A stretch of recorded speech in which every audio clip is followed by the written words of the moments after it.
Hi everyone welcome back. ಎಲ್ಲ neat ವಿದ್ಯಾರ್ಥಿಗಳಿಗೆ ಭರ್ಜರಿ ನ್ಯೂಸ್ ಕೂಡ ಬಂದಿದೆ. ಅದು ಲೋಕಸಭೆಯಲ್ಲಿ ಕೂಡ ಮಾಹಿತಿಯನ್ನು ಕೊಟ್ಟಿದ್ದಾರೆ. ತಿಳಿಸ್ಕೊಡ್ತೀವಿ. ಚಾನಲ್ಗೆ ಸಬ್ಸ್ಕ್ರೈಬ್ ಆಗಿ ವಿಡಿಯೋ ಇಷ್ಟ ಲೈಕ್ ಮಾಡಿ. ಬಡ್ಜೆಟ್ ಅಲ್ಲಿ ಕೂಡ ಅನೌನ್ಸ್ಮೆಂಟ್ ಕೂಡ ಮಾಡಿದ್ರು. ಅದು ಲೋಕಸಭೆ ಕೂಡ ಚರ್ಚೆಗಳಾಯಿತು. ಒಬ್ಬರು ಕೂಡ ಹೇಳಿದ್ರು, ಒಬ್ರು ಕೇಳಿದ್ರು. ಅದಕ್ಕೆ ಉತ್ತರ ಕೂಡ ಬಂದಿದ್ದಾರೆ. ಏನಂದ್ರೆ ಸರ್ಕಾರದವರು ಕೂಡ ಮಾಹಿತಿ ಕೊಟ್ಟಿದ್ದಾರೆ.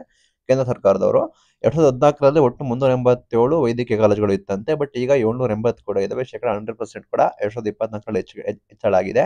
ಎಂಬಿಬಿಎಸ್ ಸೀಟ್ ಬಂದ್ಬಿಟ್ಟು 2014ರಲ್ಲಿ 51,000 ಇತ್ತು. ಬಟ್ ಈ ವರ್ಷ ಬರೋಬ್ಬರಿ 2024-25 ಸಾಲಿನಲ್ಲಿ ಬರೋಬ್ಬರಿ 1,18,190 ಸೀಟ್ಗಳು ಕೂಡ ಏರಿಕೆ ಆಗಿದ್ದಾವೆ ಅಂತ ಹೇಳಿ ಇಲ್ಲಿ ಮಾಹಿತಿಯನ್ನು ಕೊಟ್ಟಿದ್ದಾರೆ ಸೀಟ್ಗಳ ಬಗ್ಗೆ. PG ಕೂಡ ಅದೇ ರೀತಿ 2014ರಲ್ಲಿ 31,000 ಇತ್ತು. 2024ರಲ್ಲಿ 74,306 ಇತ್ತು. 2024-25ನೇ ವರ್ಷದಲ್ಲಿ 13,436 ಹೊಸದಾಗಿ ಆಡ್ ಕೂಡ ಮಾಡಿದ್ದಾರೆ. ಈ ಕ್ರಮಗಳು ಕೈಗೊಂಡಿದ್ದಾರೆ. ಮೀನ್ಸ್ ನಿಮಗೆ ಸೀಟ್ಸ್ ಕೂಡ ಆಡ್ ಆಗಿದೆ MBBS ಅವರಿಗೆ ಅಂತ ಹೇಳಿ ಮಾಹಿತಿ ಕೊಟ್ಟಿದ್ದಾರೆ. ಏನಾಗುತ್ತೆ ಅಂದ್ರೆ ವೈದ್ಯಕೀಯ ವಿದ್ಯಾರ್ಥಿಗಳಿಗೆ ಹೆಚ್ಚು ಅವಕಾಶ ಆಗುತ್ತೆ. ಜಾಸ್ತಿ ನಿಮಗೆ ಸಹಾಯ ಆಗುತ್ತೆ ನೀವು ಸೀಟ್ನ ಪಡೆದುಕೊಳ್ಳೋದಕ್ಕೆ. ಇದರಿಂದ ದೇಶದ ವಿವಿಧ ಭಾಗಗಳಲ್ಲಿ ನೀವು ವೈದ್ಯಕೀಯ ಸೇವೆಗೆ ನಿಮಗೆ ಸಹಾಯ ಆಗುತ್ತೆ. ಗ್ರಾಮೀಣದಲ್ಲಿ ಕೂಡ ಎಲ್ಲ ಕಡೆ ವೈದ್ಯರ ಕೊರತೆ ಇದೆ, ಅದು ಹೇಳಾಗುತ್ತೆ. ಅದೇ ರೀತಿ ಆರೋಗ್ಯ ಸಮಸ್ಯೆ ಇದೆ ಕೂಡ ನಾವು ಆರೋಗ್ಯದು ಬಲಪಡಿಸಿದೀವಿ ಅಂತ ಕೂಡ ಹೇಳಿದ್ದಾರೆ.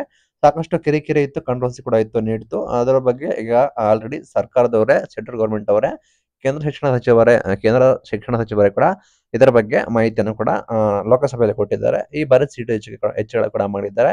ಈ ಬಾರಿ ನಿಮಗೆ ಅರೌಂಡ್ 780 ಕಾಲೇಜು ಏರಿಕೆ ಆಗಿದ್ದಾವೆ MBBS ಹೋಗೋರಿಗೆ, ನೀಟ್ ಅವರಿಗೆ. ಅಂಡ್ 1,18,190 ಸೀಟ್ಗಳು ಕೂಡ ಅವೈಲೇಬಲ್ ಇದಾವೆ ಅಂತ ಹೇಳಿ ಮಾಹಿತಿ ಕೊಟ್ಟಿದ್ದಾರೆ. ಇದು ಇವತ್ತಿನ ಮಾಹಿತಿ. ಇದೇ ರೀತಿ ವಿಡಿಯೋ ಬೇಕಾದ್ರೆ ನಮ್ಮನ್ನ ಫಾಲೋ ಮಾಡಿ. Thank you for watching till end. Thank you.